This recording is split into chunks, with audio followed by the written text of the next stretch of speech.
এক পুকুরে থাকে হাসিনা নামের একটি হাঁস। হাসিনা হাঁস খুব ভোরে প্রতিদিন ঘুম থেকে উঠত।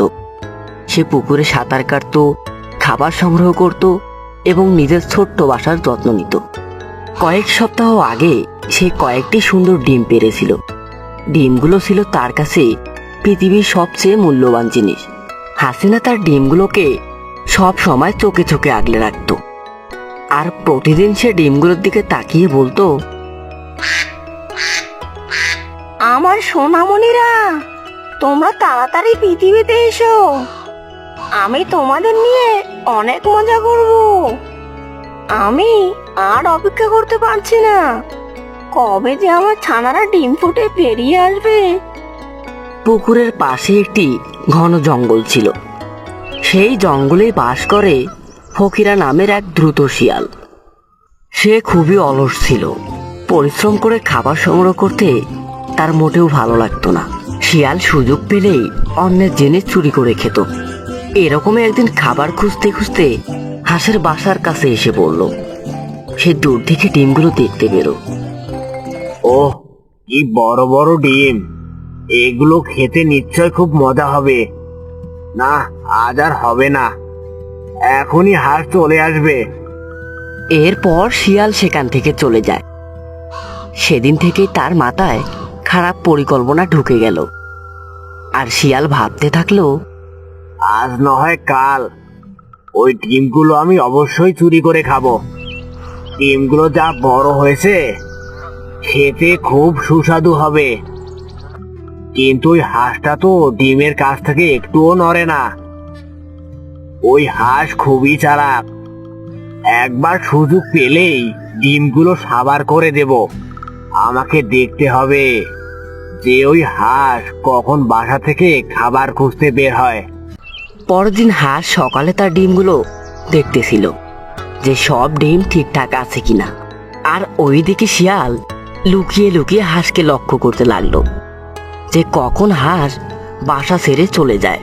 আর হাঁস কিছুই বুঝতে পারলো না যে শিয়াল তাকে দূর থেকে খেয়াল রাখছে। ওই হাঁস তো খুব চালাক, কোনোভাবেই বাসা ছেড়ে যাচ্ছে না। এভাবে চলতে থাকলে তো না খেয়ে থাকতে হবে আমাকে। আজ কয়দিন থেকে কোনো ভালো শিকার পাচ্ছি না। মনে হয় জঙ্গলের এদিকটায় ভয়ে কোনো শিকার আসতে চায় না। এরপর শিয়াল সেখান থেকে চলে যায়। একদিন দুপুরে প্রচন্ড গরম পড়েছিল। হাঁস ভাবলো আজ খাবার খুঁজতে বাইরে যাবে। আর কদিন গেলেই আমার ছানারা ডিম থেকে বেরিয়ে আসবে। যাই, তাদের জন্য একটু খাবার সংগ্রহ করে নিয়ে আসি। আমারও খুব খিদে পেয়েছে। যাই, আজ পুকুরের ওই দিকটায় যাব। এই কথা বলে হাসিনা হাঁস বেরিয়ে পড়ে খাবারের খোঁজে। আর ঠিক সেই সুযোগে ঝোপের আড়াল থেকে শিয়াল বেরিয়ে এলো। ওই তো হাঁস বাসা ছেড়ে বেরিয়েছে। এটাই সুযোগ। এই সুযোগে হাঁসের ডিমগুলো সাবার করে ফেলবো। শিয়াল তার চারপাশে তাকিয়ে দেখলো যে আশেপাশে কেউ আছে নাকি। তারপর পাজি শিয়াল ধীরে ধীরে বাসার দিকে এগিয়ে গেল। শিয়াল ডিমগুলো দেখে যেন আর লোভ সামলাতে পারছে না। শেষে ডিমগুলো হাতের কাছে পেয়ে গেলাম। ডিমগুলো কি বড়! দুইটা খেলেই পেট ভরে যাবে। হে হে হে। তারপর পাজি শিয়াল দ্রুত দুটি ডিম মুখে পুরে নিল আর বলল, ডিমগুলো খেতে কি সুস্বাদু! এই স্বাদ সারা জীবন মুখে লেগে থাকবে। আর একটা ডিম আছে, তবে এটাকে আজ খাবো না। অন্যদিন এটাকেও সাবার করে ফেলবো। হা হা হা হা। এই কথা বলে শিয়াল সেখান থেকে চলে যায়। আর হাসিনা হাঁস তার বন্ধু কাকের সাথে মনের সুখে গল্প করতে থাকে। হাঁস বুঝতেও পেল না যে ওই পাজি শিয়াল তার দুটো ডিম খেয়ে ফেলেছে। বন্ধু হাঁস, তোমার ডিমগুলোর কি খবর? ডিম থেকে ছানারা বেরিয়েছে নাকি বন্ধু? না বন্ধু, এখনো ডিম থেকে ছানারা বের হয়নি। তবে আর কিছুদিন গেলে ছানারা বের হবে। তাই নাকি বন্ধু? এটা খুব ভালো কথা, তবে একটু খেয়াল রাখো যাতে আগের বারের মতো এবারও না হয়। ওই পাজি শিয়ালটাকে কয়েকদিন থেকে এই জঙ্গলের আশেপাশে দেখছি না। আমার মনে হয় নতুন করে কারো ক্ষতি করার জন্য কাঁপতে মেরে বসে আছে। তুমি ঠিক বলেছো বন্ধু, ওই পাজি শিয়াল খুবই খারাপ। সে সব সময় অন্যের ক্ষতি করার চেষ্টা করে। বন্ধু কাক, আজ অনেক গল্প হয়েছে, আমি এখন যাই। না জানি আমার টিমগুলো কোন অবস্থায় আছে। ঠিক আছে বন্ধু, ভালো থেকো আর তোমার টিমগুলোর যত্ন নিও। এরপর কাক আর হাঁস তারা দুজনেই সেখান থেকে চলে যায়। তারপর হাঁস গাছের গোড়ায় এসে দেখে যে তার বাসায় দুটো ডিম নেই।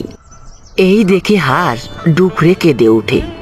ওরে আমার গোপাল, আমার এত সুন্দর ডিমগুলো কে খেলো?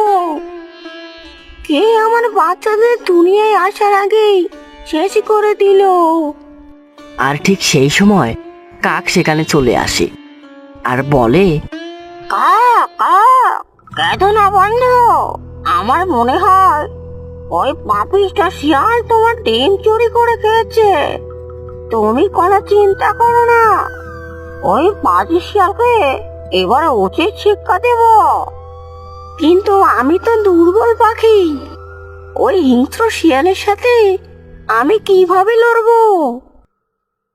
এরপর কাক হাঁসকে নিয়ে নদীর পাড়ে গেল। সেখানে শিয়াল শুয়ে আরাম করছে আর কাক দূর থেকে চিৎকার করে বলল, ওহে শিয়াল ভাই, তুমি তো ভারী বোকা। হাঁসের ডিম খেয়ে খুশি হয়ে গেলে। নদীর উপরে চরের মধ্যে এক মস্ত বড় হাঁসের খামার আছে, সেখানে শত শত ডিম ছড়িয়ে আছে।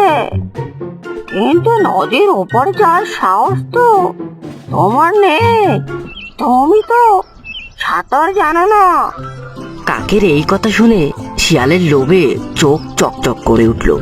আর শিয়াল বলল, কি বললে? শত শত ডিম? আমি শিয়াল, আমার সাহসের অভাব নেই। হাঁস পিসি, তুমি তো সাঁতার জানো, আমাকে পিঠে করে ওপারে নিয়ে চলো, নয়তো তোমাকেও আজ খেয়ে ফেলবো। ঠিক আছে শিয়াল ভাই, আমার ডিম তো খেয়েছো, এবার চলো তোমাকে ওপারে নিয়ে যাই। এরপর যত খুশি ডিম খেও। এরপর শিয়াল মহা খুশিতে হাঁসের পিঠে চড়ে বসলো। হাঁস সাঁতার কাটতে কাটতে নদীর মাঝখানে গেল। কারণ নদীর জল ছিল খুবই গভীর। আর ঠিক সেই সময় কাক গাছের ডাল থেকে ডাকতে থাকলো আর বলল, বন্ধু হাস, এবার সময় হয়েছে, ডুব দাও তাড়াতাড়ি। শিয়াল ভাই, তোমার লোভের শাস্তি এবার বোঝো। ঠিক সেই সময় হাঁস জলের নিচে ডুব দিল। কিন্তু শিয়াল তো আর সাঁতার জানে না। সে নদীর পানিতে হাবুডুবু খেতে লাগলো আর জোরে জোরে চিৎকার করতে থাকলো, বাঁচাও বাঁচাও, হাঁস পিসি, আমাকে ক্ষমা করে দাও। আমি আর কোনোদিন লোভ আর চুরি করব না। শিয়ালের চিৎকার শুনে কেউ তাকে বাঁচাতে এলো না। আর লোভী শিয়াল নদীর স্রোতে ভেসে গেল। হাঁস আর কাক মিলে অন্যায় আর অহংকারের উপযুক্ত শাস্তি দিল। এরপর তারা দুজনেই সেখান থেকে চলে যায়। কিন্তু নদীর স্রোতে ভেসে গেলেও শিয়াল বাবাজি কিন্তু একেবারেই মরে যায়নি। কিছুটা দূরে একটা মস্ত বড় গাছের গুঁড়ি বাড়ছিল। শিয়াল কোনো মতো জান প্রাণ দিয়ে সেই গুঁড়ি আঁকড়ে ধরে নদীর পাড়ে গিয়ে উঠল। নদী থেকে যখন ডাঙ্গায় উঠল, রাগে ক্ষোভে তার শরীর যেন কাঁপছিল। ওহ, অল্পের জন্য বেঁচে গেলাম। এই কুচকুচে কালো কাক আর পাতি হাঁস মিলে আমাকে মারতে চেয়েছিল। এত বড় সাহস! আমি বনের সবচেয়ে চালাক শিয়াল, আর আমাকেই ধোকা দিল। দাঁড়াও, এর বদলা আমি নেবই। এমন ফাঁদ পাতবো, এবার আর ওরা রেহাই পাবে না। এরপর নিশ্চিন্তে নদীর উপারে এলো খাবারের খোঁজে। হাঁস পিসি যখন মাটিতে খাবার খুঁজছিল আর কাক গাছের ডালে বসে পাহারা দিচ্ছিল, ঠিক তখনই ঝোপের আড়াল থেকে শিয়াল এক লাফে সামনে এসে পথ আটকে দাঁড়ালো। কি ভেবেছিলে নদী পার করে আমাকে পটল তোলানো এতই সহজ? এবার বলো, আমার থেকে কে তোমাকে বাঁচাবে? আজ তোমাকেই আমার দুপুরের খাবার বানাবো। ও হো হো। হাঁস শিয়ালকে জীবিত দেখে ভয়ে কুঁকড়ে গেল। শিয়াল ভাই, তুমি বেঁচে আছো? দোহাই তোমার, আমাকে মেরো না। আর গাছের ডাল থেকে কাকবন্ধু সব দেখছিল। সে বুঝলো যে এবার আর আগের বুদ্ধি খাটবে না। শিয়াল এখন অনেক সতর্ক হয়েছে।